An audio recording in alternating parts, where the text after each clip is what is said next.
Antes de comenzar no olvides suscribirte, darle like y comentar. Puedes seguirme en mis redes sociales para apoyarme y proponerme nuevas historias. Enlaces en la descripción. El Señor de los Anillos. Las dos torres. De J.R.R. Tolkien. Capítulo 15. Hierbas aromáticas y guiso de conejo. Descansaron durante las pocas horas de luz que aún quedaban, corriéndose a medida que el sol se movía, hasta que la sombra de la cresta del valle se alargó por fin, y el hueco todo se pobló de oscuridad. Entonces comieron un poco y bebieron unos sorbos. Gollum no quiso comer, pero aceptó el agua de buena gana. Pronto conseguiremos más, dijo, lamiéndose los labios. Corre agua buena por los arroyos que van al río Grande, hay agua sabrosa en las tierras a donde vamos. Allí Smeagol también conseguirá comida, tal vez. Tiene mucha hambre, sí, Gollum. Se llevó las manazas al vientre encogido, y una débil luz verde le animó los ojos. La oscuridad era profunda cuando por fin se pusieron en marcha, deslizándose por encima de la pared del valle, y desvaneciéndose como fantasmas en las tierras accidentadas que se extendían más allá del camino. Era la tercera noche de plenilunio, pero la luna no asomó por encima de las montañas hasta pasada la medianoche, y en esas primeras horas la oscuridad era casi impenetrable. Excepto una luz roja encendida en lo alto de las torres de los dientes, no se veía ni oía ningún otro indicio de la insomne vigilancia mantenida sobre el Morano. Durante muchas millas, mientras huían tropezando a través de un campo yermo y pedregoso, tuvieron la impresión de que el ojo rojo no dejaba de observarlos. No se atrevían a marchar por el camino, pero procuraban no alejarse de él, siguiendo sus sinuosidades por la izquierda lo mejor que podían. Por fin, cuando la noche envejecía y el cansancio empezaba a vencerlos, pues solo habían hecho un breve alto, el ojo se empequeñeció, fue una menuda punta de fuego y desapareció al fin, habían bordeado el oscuro rellano septentrional de las montañas más bajas y ahora iban hacia el sur. Con el corazón extrañamente aligerado volvieron a descansar, mas no por mucho tiempo. Gollum opinaba que la marcha era demasiado lenta. Según él había casi 30 leguas desde el Morannon hasta la encrucijada en lo alto de los Gilead, y esperaba que cubrieran esa distancia en 4 etapas. De modo que pronto reanudaron la penosa caminata, hasta que el alba se extendió lentamente en la vasta soledad gris. Para ese entonces habían recorrido ya casi 8 leguas, y los hobbits no podían ir más allá, aun cuando se hubiesen atrevido. La luz creciente les descubrió una región ya menos yerma y estragada. A la izquierda, las montañas se erguían aún amenazantes, pero ya alcanzaban a ver el camino del sur, que ahora se alejaba de las raíces negras de las colinas y descendía hacia el oeste. Más allá, las pendientes estaban cubiertas de árboles sombríos, como nubes oscuras, pero alrededor crecía un tupido brezal de retamas, cornejos y otros arbustos desconocidos. Aquí y allá asomaban unos pinos altos. Los corazones de los hobbits parecieron reanimarse, el aire, fresco y fragante, les trajo el recuerdo de allá lejos, de las tierras altas de la Cuaderna del Norte. Era una felicidad que se les concediera aquella tregua, y un placer pisar un suelo que el Señor Oscuro dominaba desde hacía solo pocos años, y aún no había caído en la ruina total. No se olvidaron, sin embargo, del peligro que los amenazaba, ni de la Puerta Negra, muy cercana aún, por oculta que estuviese detrás de aquellas elevaciones lúgubres. Observaron los alrededores en busca de un sitio donde ocultarse de los ojos maléficos mientras durase la luz. El día transcurrió, inquietante. Tendidos en la espesura del brezal, contaban las horas lentas, y les parecía que poco o nada cambiaba. Se encontraban aún bajo la sombra de Pel-Duat, y el sol estaba velado. Frodo dormía por momentos, profunda y apaciblemente, ya fuera porque confiaba en Gollum o porque estaba demasiado cansado para preocuparse, pero Sam a duras penas conseguía dormitar, aun en los momentos en que Gollum dormía visiblemente a pierna suelta, resoplando y contrayéndose en sueños secretos. El hambre acaso, más que la desconfianza, lo mantenía despierto, había empezado a añorar una buena comida casera, un bocado caliente sacado de la olla. Tan pronto como la tierra fue solo una extensión gris con la proximidad de la noche, reanudaron la marcha. Poco después Gollum los hizo bajar al camino del sur, y a partir de ese momento empezaron a avanzar más rápidamente, aunque ahora el peligro era mayor. Aguzaban los oídos, temerosos de escuchar ruidos de cascos o de pies delante de ellos o detrás, pero la noche pasó sin que oyeran nada. El camino, construido en tiempos muy remotos, había sido recientemente reparado a lo largo de unas 30 millas bajo el Morannon, pero a medida que avanzaba hacia el sur cobraba un aspecto cada vez más salvaje. La mano de los hombres de antaño era aún visible en la rectitud y la seguridad del recorrido y en la uniformidad de los niveles. De tanto en tanto se abría paso a través de las laderas de las colinas, o un arco armonioso de sólida mampostería atravesaba un río, pero al cabo todo signo de arquitectura desaparecía, excepto una que otra columna rota que emergía aquí y allá entre los matorrales, o algunos desgastados adoquines que asomaban aún entre el musgo y las malezas.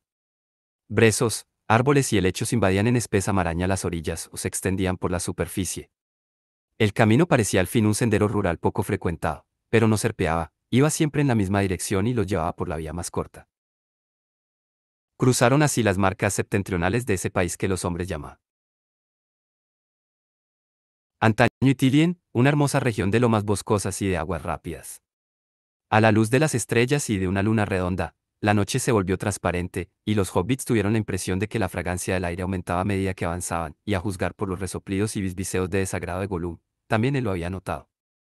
Al despuntar el día hicieron una nueva pausa.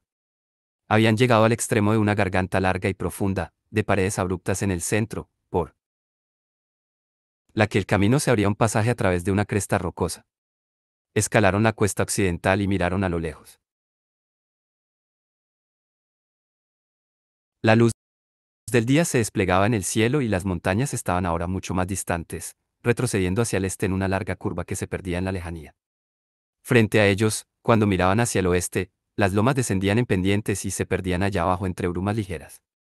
Estaban rodeados de bosquecillos de árboles resinosos, abetos y cedros y cipreses, y otras especies desconocidas en la comarca, separados por grandes claros, y por todas partes crecía una exuberante vegetación de matas y hierbas aromáticas.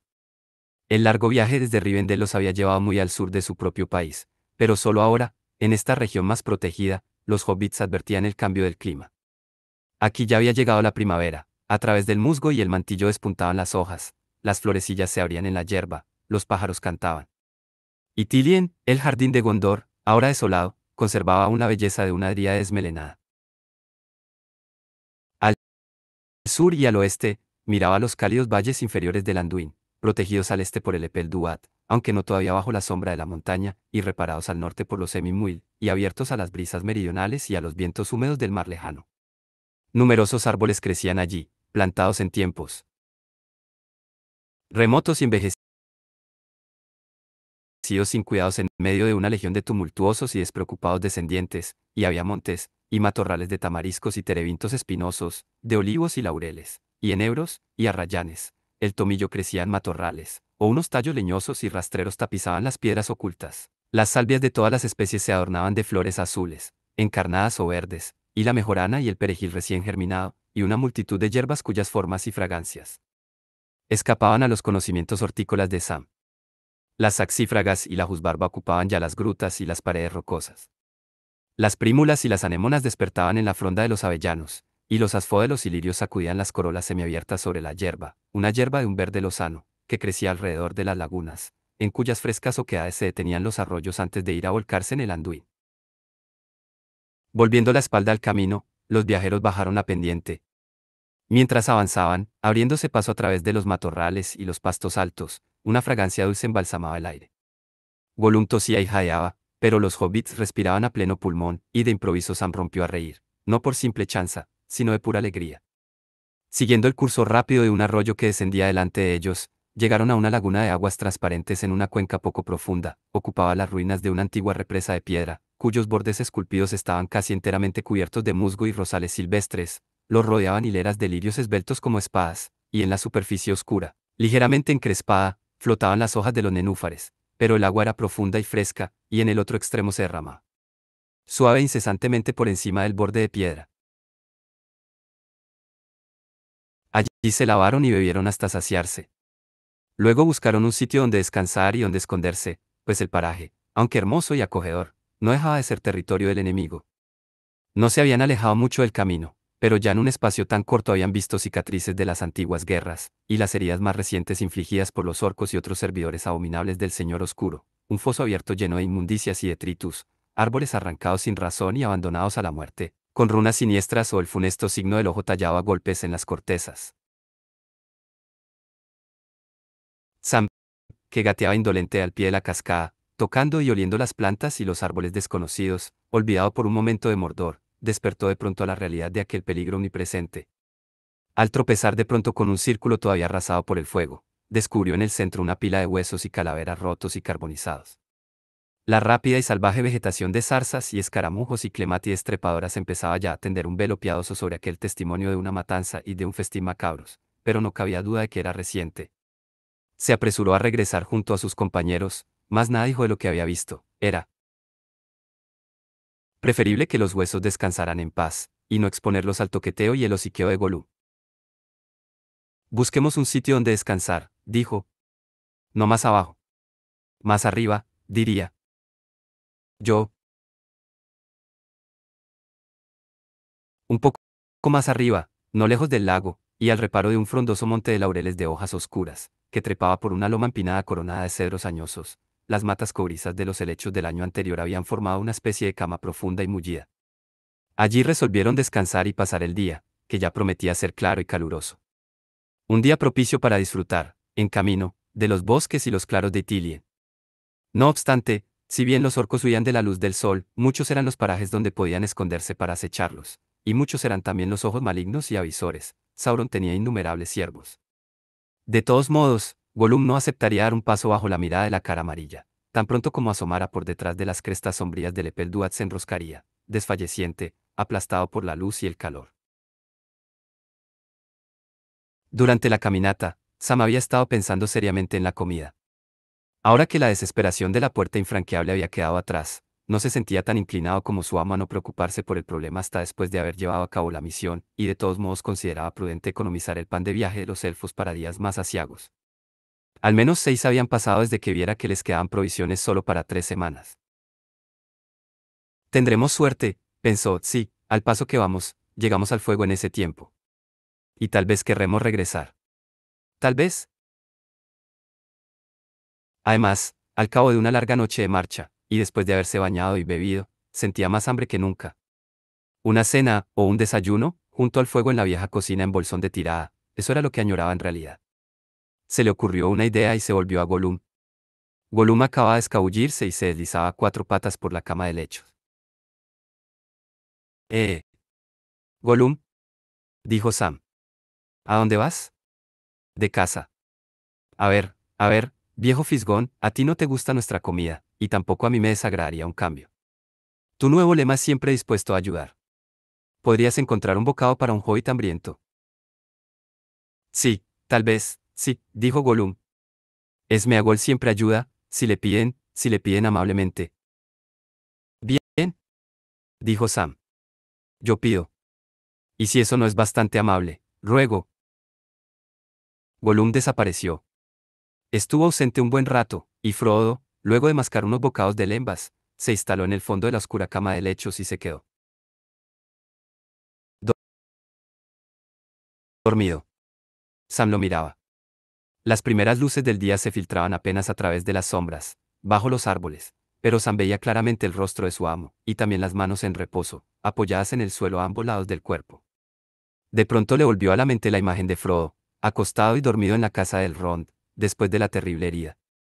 En ese entonces, mientras lo velaba, Sam había observado que por momentos una luz muy tenue parecía iluminarlo interiormente, ahora la luz brillaba, más clara y más poderosa. El semblante de Frodo era apacible, las huellas del miedo y la inquietud se habían desvanecido, y sin embargo recordaba el rostro de un anciano, un rostro viejo y hermoso, como si el cincel de los años revelase ahora toda una red de finísimas arrugas que antes estuvieran ocultas, aunque sin alterar la fisonomía. Sam Gamgee, claro está, no expresaba de esa manera sus pensamientos.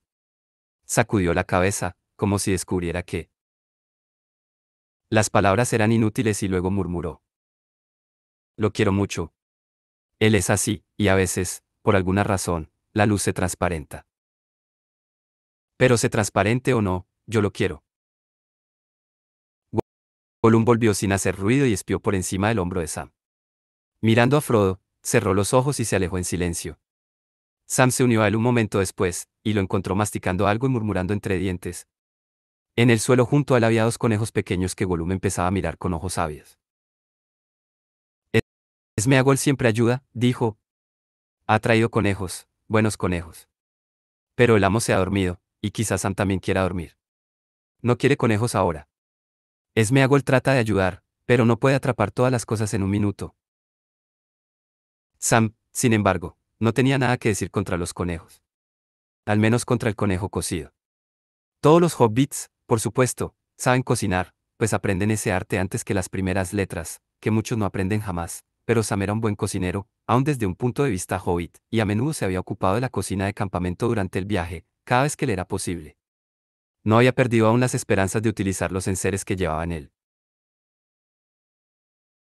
Equipaje, un yesquero, 2 cazuelas pequeñas, la menor entraba en la más grande, en ellas guardaba una cuchara de madera, y algunas broquetas, y escondido en el fondo del equipaje, en una caja de madera chata, un tesoro que mermaba irremediablemente, un poco de sal.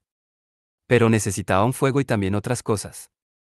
Reflexionó un momento, mientras sacaba el cuchillo, lo limpiaba y afilaba, y empezaba a aderezar los conejos. No iba a dejar a Frodo solo y dormido ni un segundo más. A ver, Gollum, dijo, tengo otra tarea para ti. Llena de agua estas cazuelas y tráemelas de vuelta. Sméagol irá a buscar el agua, sí, dijo Gollum.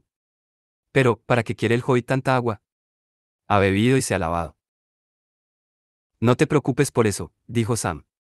Si no lo adivinas, no tardarás en descubrirlo. Y cuanto más pronto busques el agua, más pronto lo sabrás. No se te ocurra estropear una de mis cazuelas, o te haré picadillo.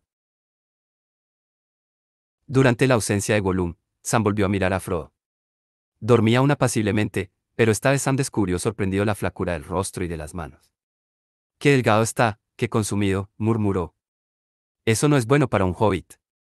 Si consigo guisar estos conejos, lo despertaré. Amontonó en el suelo los helechos más secos, y luego trepó por la cuesta juntando una brazada de leña seca en la cima, la rama caída de un cedro le procuró una buena provisión. Arrancó algunos trozos de turba al pie de la loma un poco más allá del helechal, cavó en el suelo un hoyo poco profundo y depositó allí el combustible. Acostumbraba a valerse de la yesca y el pedernal, pronto logró encender una pequeña hoguera. No despedía casi humo, pero esparcía una dulce fragancia. Acababa de inclinarse sobre el fuego, para abrigarlo con el cuerpo mientras lo alimentaba con leña más consistente, cuando Gollum regresó, transportando con precaución las cazuelas y mascullando.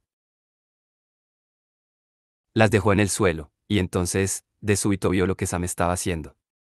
Dejó escapar un grito sibilante, y pareció a la vez atemorizado y furioso. ¡Ay! Ese es ese. No. Gritó. No.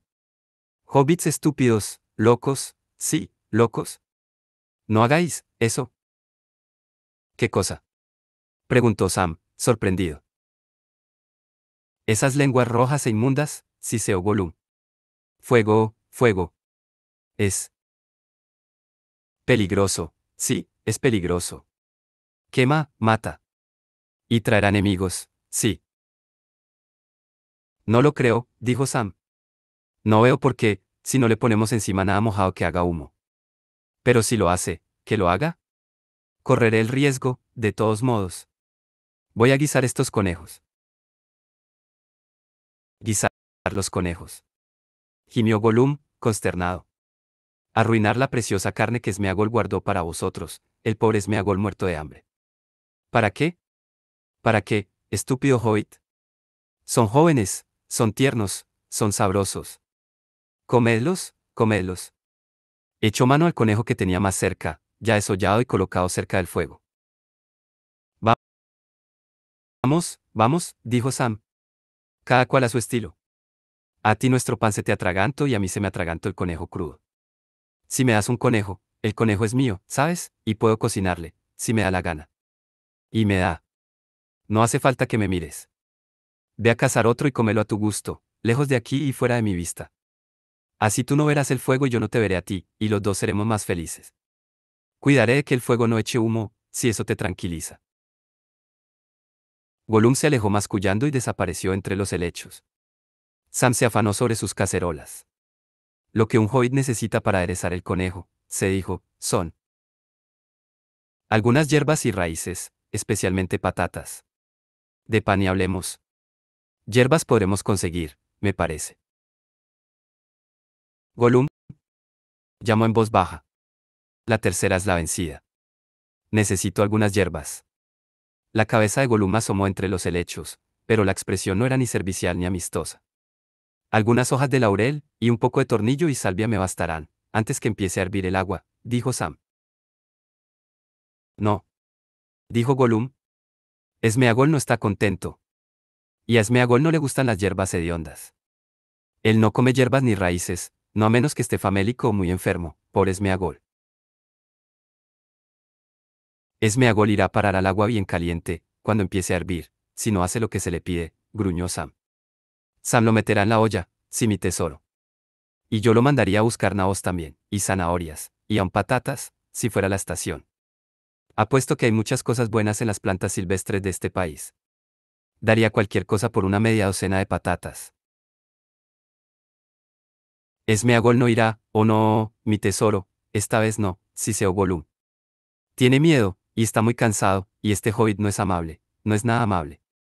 Smeagol no arrancará raíces y zanahorias y patatas. ¿Qué son las patatas, mi tesoro? ¿Qué son las patatas? Patatas, dijo Sam. La delicia del tío, y un balasto raro y excelente para una panza vacía. Pero no encontrarás ninguna, no vale la pena que las busques.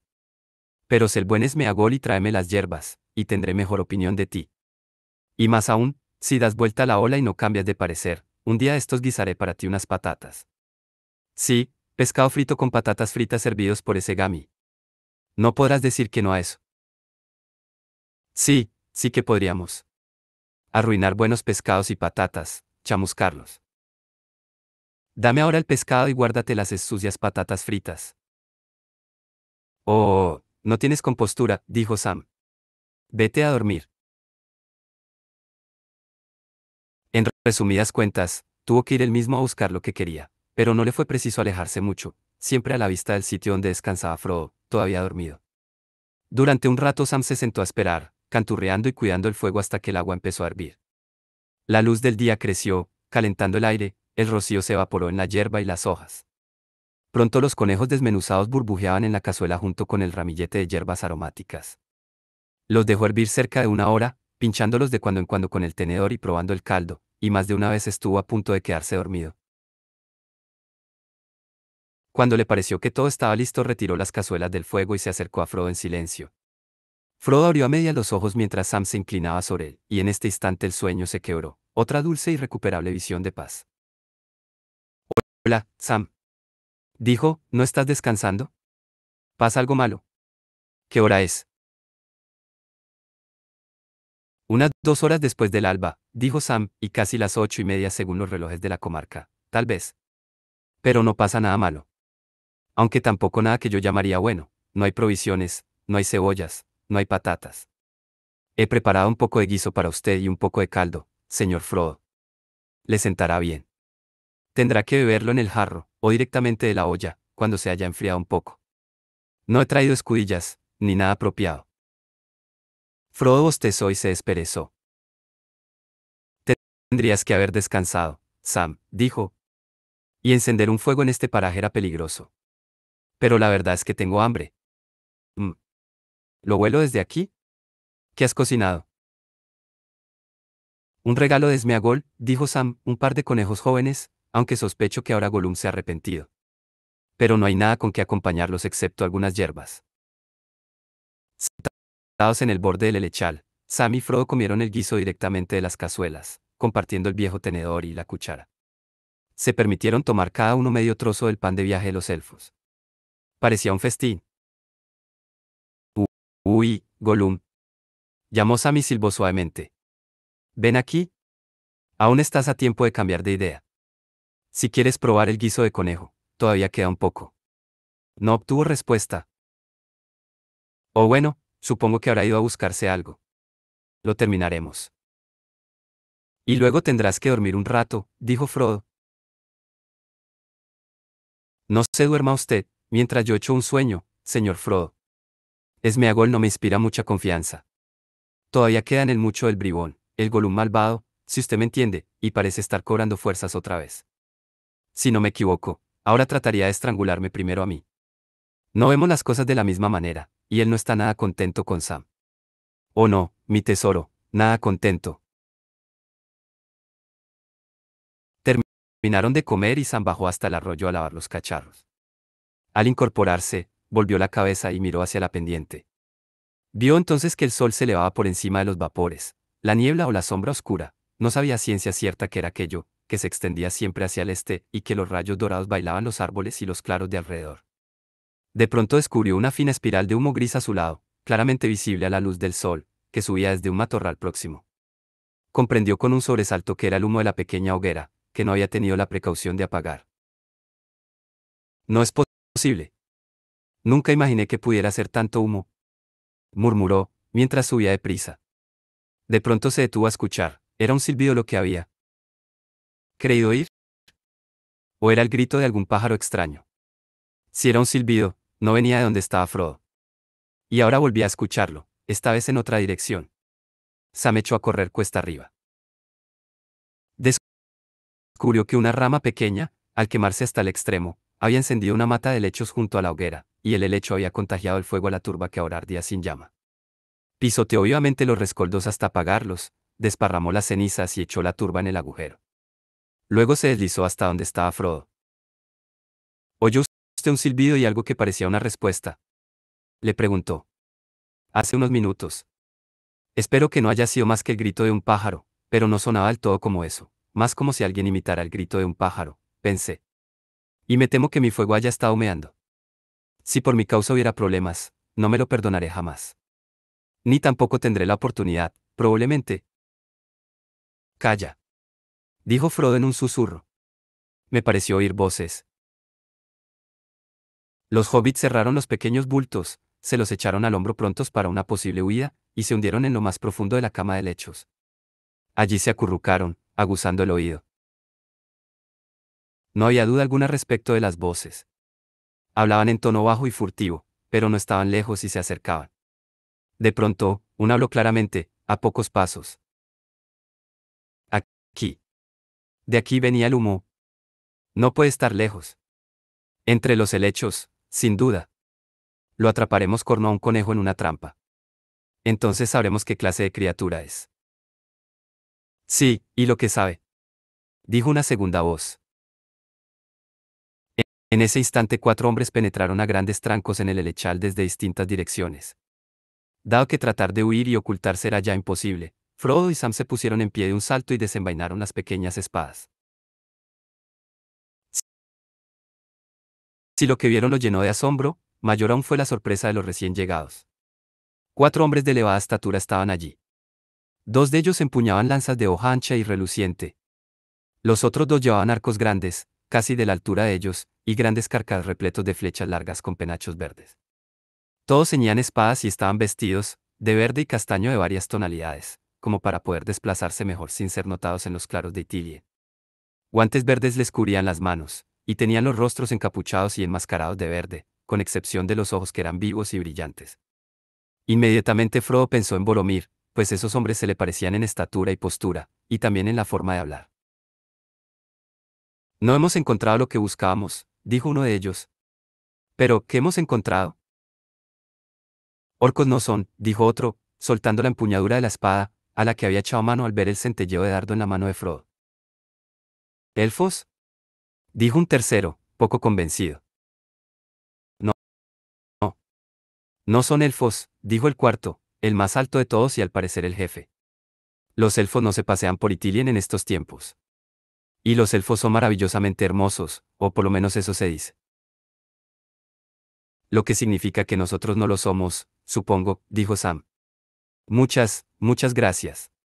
Y cuando hayáis terminado de discutir acerca de nosotros, tal vez queráis decirnos quiénes sois vosotros, y por qué no dejáis descansar a 2 viajeros fatigados. El más alto de los hombres verdes rió sombríamente. Yo soy Faramir, capitán de Gondor, dijo. Mas no hay viajeros en esta región, solo los servidores de la Torre Oscura o de la Blanca. Pero nosotros no somos ni una cosa ni otra, dijo Frodo. Y viajeros somos, diga lo que diga el capitán Faramir. Entonces, decime enseguida quiénes sois, y qué misión os trae, dijo Faramir. Tenemos una tarea que cumplir, y no es este momento ni lugar para acertijos o parlamentos. A ver. ¿Dónde está el tercero de vuestra compañía? El tercero. Sí, el fisgón que vimos allá abajo con la nariz metida en el agua. Tenía un aspecto muy desagradable. Una especie de orco espía, supongo, o una criatura al servicio de ellos. Pero se nos escabulló con una zancadilla de zorro. No sé dónde está, dijo Frodo. No es más que un compañero ocasional que encontramos en camino, y no soy responsable por él. Si lo encontráis, perdonadle la vida. Traedlo o envíalo a nosotros. No es otra cosa que una miserable criatura vagabunda, pero lo tengo por un tiempo bajo mi tutela. En cuanto a nosotros, somos hobbits de la comarca, muy lejos al norte y al oeste, más allá de numerosos ríos. Frodo hijo de Drogo es mi nombre, y el que está conmigo en Samsagas hijo de Amphast, un honorable hobbit a mi servicio. Hemos venido hasta aquí por largos caminos, desde Rivendell, o Imladris como lo llaman algunos. Faramir se sobresaltó al oír este nombre y escuchó con creciente atención. Teníamos 7 compañeros, a uno lo perdimos en Moria, de los otros nos separamos en Partgalen a orillas del Rauros. 2 de mi raza, había también un enano, un elfo y 2 hombres.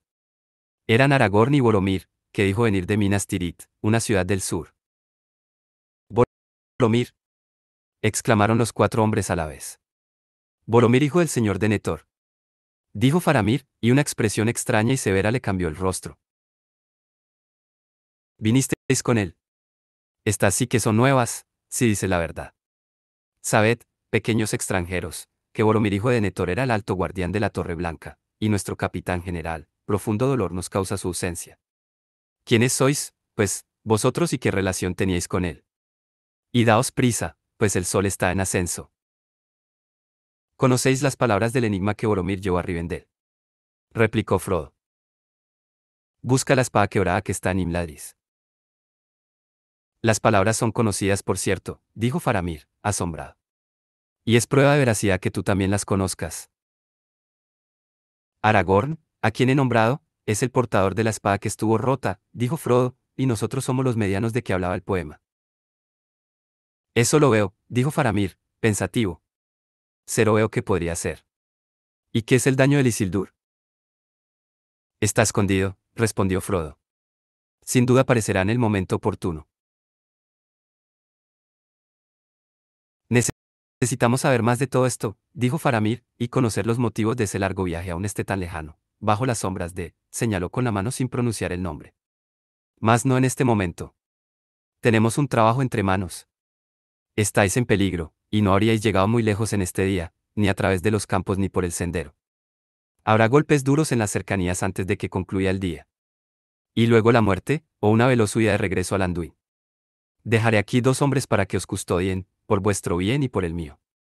Un hombre sabio no se fía de un encuentro casual en estas tierras. Si regreso, hablaré más largamente con vosotros. Adiós, dijo Frodo, con una profunda reverencia. Piensa lo que quieras, pero soy un amigo de todos los enemigos del enemigo único. Os acompañaríamos, si nosotros los medianos pudiéramos ayudar a los hombres que parecen tan fuertes y valerosos, y si la misión que aquí me trae me lo permitiese. Que la luz brille en vuestras espadas. Los medianos son, en todo caso, gente muy cortés, dijo Faramir. Hasta la vista. Los hobbits volvieron a sentarse, pero nada se contaron de los pensamientos y dudas que tenían entonces. Muy cerca, justo a la sombra moteada de los laureles oscuros, 2 hombres montaban guardia. De vez en cuando se quitaban las máscaras para refrescarse, a medida que aumentaba el calor del día, y Frodo vio que eran hombres hermosos, de tez pálida, cabellos oscuros, ojos grises y rostros tristes y orgullosos. Hablaban entre ellos en voz baja, empleando al principio la lengua común, pero a la manera de antaño, para expresarse luego en otro idioma que les era propio. Con profunda extrañeza Frodo advirtió, al escucharlos, que hablaban la lengua élfica, o una muy similar, y los miró maravillado, pues entonces supo que eran sin duda Dúnedain del sur, del linaje de los señores de Loesternese. Al cabo de un rato les habló, pero las respuestas de ellos fueron lentas y prudentes. Se dieron a conocer como Mablung y Damrod, soldados de Gondor, y eran montaraces de Ithilien, pues descendían de gentes que habitaran antaño en Ithilien, antes de la invasión. Entre estos hombres el señor de Denethor escogía a sus adelantados, que cruzaban secretamente el Anduin, como y por donde no lo dijeron, para hostigar a los orcos y a otros enemigos que merodeaban entre los Epel-Duat y el río. Hay casi 10 leguas desde aquí a la costa oriental del Anduin, dijo Mablung. Y rara vez llegamos tan lejos en nuestras expediciones. Hemos venido a tender una emboscada a los hombres de Arad. Malditos sean. Sí, malditos sureños, dijo Damrod. Se dice que antiguamente hubo tratos entre Gondor y los reinos de Arad en el lejano sur, pero nunca una amistad. En aquellos días nuestras fronteras estaban al sur más allá de las bocas de Anduin, y Umbar, el más cercano de los reinos de Arad, reconocía nuestro imperio. Pero eso ocurrió tiempo atrás. Muchas vidas de hombres se han sucedido desde que dejamos de visitarnos. Y ahora, recientemente, hemos sabido que el enemigo ha estado entre ellos y que se han sometido o han vuelto a él, siempre estuvieron prontos a obedecer, como lo hicieron tantos otros en el este. No hay duda de que los días de Gondor están contados, y que los muros de Minas Tirith están condenados, tal es la fuerza y la malicia que hay en él. Sin embargo, nosotros no vamos a quedarnos ociosos y permitirle que haga lo que quiera, dijo Mablung. Esos malditos sureños vienen ahora por los caminos antiguos a engrosar los ejércitos de la Torre Oscura. Sí, por los mismos caminos que creó el arte de Gondor. Y avanzan cada vez más despreocupados. Hemos sabido, seguros de que el poder del nuevo amo es suficientemente grande, y que la simple sombra de esas colinas habrá de protegerlos.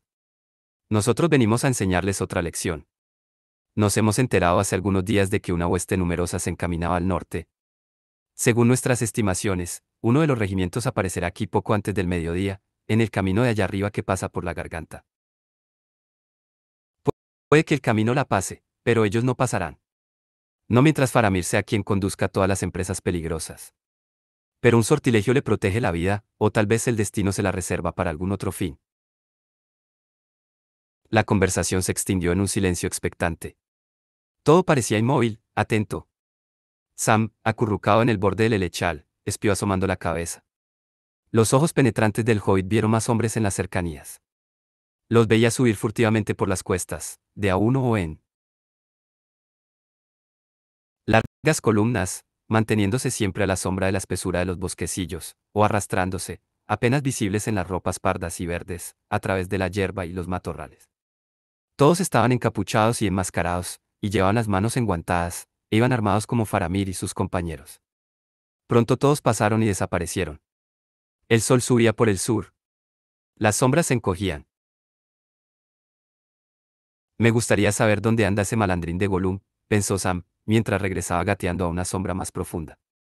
Corre el riesgo de que lo ensarten, confundiéndolo con un orco, o de que lo hace la cara amarilla. Pero imagino que sabrá cuidarse. Se echó al lado de Frodo y se quedó dormido. Despertó, creyendo haber oído voces de cuernos. Se puso de pie. Era mediodía. Los guardias seguían alertas y tensos a la sombra de los árboles. De pronto los cuernos sonaron otra vez, más poderosos, y sin ninguna duda allá arriba, por encima de la cresta de la loma. Sam creyó oír gritos y también clamores salvajes, pero apagados, como si vinieran de una caverna lejana. Luego, casi enseguida, un fragor de combate estalló muy cerca, justo encima del escondite de los hobbits. Oían claramente el tintineo del acero contra el acero, el choque metálico de las espadas sobre los yelmos de hierro, el golpe seco de las hojas sobre los escudos. Los hombres bramaban y aullaban, y una voz clara y fuerte gritaba: Gondor. Gondor. Suena como si un centenar de herreros golpearan junto los yunques, le dijo Sam a Frodo. No me gustaría tenerlos cerca. Pero el estrépito se acercaba. Aquí vienen, gritó Damrod. Mirad. Algunos de los sureños han conseguido escapar de la emboscada y ahora huyen del camino. Allá van. Nuestros hombres los persiguen, con el capitán Faramir a la cabeza. Sam, dominado por la curiosidad, salió del escondite y se unió a los guardias. Subió gateando un trecho y se ocultó en la fronda espesa de un laurel. Por un momento alcanzó a ver unos hombres endrinos vestidos de rojo que corrían cuesta abajo a cierta distancia, perseguidos por guerreros de ropaje verde que saltaban tras ellos y los abatían en plena huida. Una espesa lluvia de flechas surcaba el aire. De pronto, un hombre se precipitó justo por encima del borde de la loma que le servía de reparo, y se hundió a través del frágil ramaje de los arbustos, casi sobre ellos. Cayó de bruces en el helechal, a pocos pies de distancia, unos penachos verdes le sobresalían del cuello por debajo de la gola de oro. Tenía la túnica escarlata hecha jirones, la loriga de bronce rajada y deformada, las trenzas negras recamadas de oro empapadas de sangre. La mano morena aprisionaba aún la empuñadura de una espada rota. Era la primera vez que Sam veía una batalla de hombres contra hombres y no le gustó nada. Se alegró de no verle la cara al muerto. Se preguntó cómo se llamaría el hombre y de dónde vendría, y si sería realmente malo de corazón, o qué amenazas lo habrían arrastrado a esta larga marcha tan lejos de su tierra, y si no hubiera preferido en verdad quedarse allí en paz. Todos esos pensamientos le cruzaron por la mente y desaparecieron en menos de lo que dura un relámpago. Pues en el preciso momento en que Mablung se adelantaba hacia el cuerpo, estalló una nueva algarabía. Fuertes gritos y alaridos. En medio del estrépito Sam oyó un mugido o una trompeta estridente. Y luego unos golpes y rebotes sordos, como si unos grandes arietes batieran la tierra. Cuidado. Cuidado. Gritó Amrod a su compañero, ojalá el balar lo desvíe. Mumak. Mumak. Asombrado y aterrorizado, pero con una felicidad que nunca olvidaría, Sam vio una mole enorme que irrumpía por entre los árboles y se precipitaba como una tromba pendiente abajo.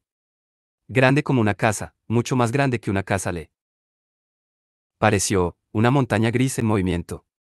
El miedo y el asombro quizá la agrandaban a los ojos del hobbit, pero el Mumak de Arad era en verdad una bestia de vastas proporciones, y ninguna que se le parezca se pasea en estos tiempos por la Tierra Media, y los congéneres que viven hoy no son más que una sombra de aquella corpulencia y aquella majestad. Y venía, corría en línea recta hacia los aterrorizados espectadores, y de pronto, justo a tiempo, se desvió, y pasó a pocos metros, estremeciendo la tierra, las patas grandes como árboles, las orejas enormes tendidas como velas, la larga trompa erguida como una serpiente lista para atacar, furibundo los ojillos rojos. Los colmillos retorcidos como cuernos estaban envueltos en bandas de oro y goteaban sangre. Los arreos de púrpura y oro le flotaban alrededor del cuerpo en desordenados andrajos. Sobre la grupa bamboleante llevaba las ruinas de lo que parecía ser una verdadera torre de guerra, destrozada en furiosa carrera a través de los bosques, y en lo alto, aferrado aún desesperadamente al pescuezo de la bestia, una figura diminuta, el cuerpo de un poderoso guerrero, un gigante entre los endrinos. Ciega de cólera, la gran bestia se precipitó con un ruido de trueno a través del agua y la espesura. Las flechas rebotaban y se quebraban contra el cuero triple de los flancos. Los hombres de ambos bandos huían despavoridos, pero la bestia alcanzaba a muchos y los aplastaba contra el suelo. Pronto se perdió de vista, siempre trompeteando y pisoteando con fuerza en la lejanía. ¿Qué fue de ella? Sam jamás lo supo, si había escapado para vagabundear durante un tiempo por las regiones salvajes, hasta perecer lejos de su tierra, o atrapada en algún pozo profundo, o si había continuado aquella carrera desenfrenada hasta zambullirse al fin en el río grande y desaparecer debajo del agua. Sam respiró profundamente. Era un olifante. Dijo. De modo que los olifantes existen y yo he visto uno. ¡Qué vida! Pero nadie en la Tierra Media me lo creerá jamás. Bueno, si esto ha terminado, me echaré un sueño. Duerme mientras puedas, le dijo Mablung. Pero el capitán volverá, si no está herido, y partiremos en cuanto llegue. Pronto nos perseguirán, no bien las nuevas del combate lleguen a oídos del enemigo, y eso no tardará. Partid en silencio cuando sea la hora, dijo Sam. No es necesario que perturbéis mi sueño. He caminado la noche entera. Mablung se echó a reír. No creo que el capitán te abandone aquí, maese Samsagas, dijo. Pero ya lo verás tú mismo.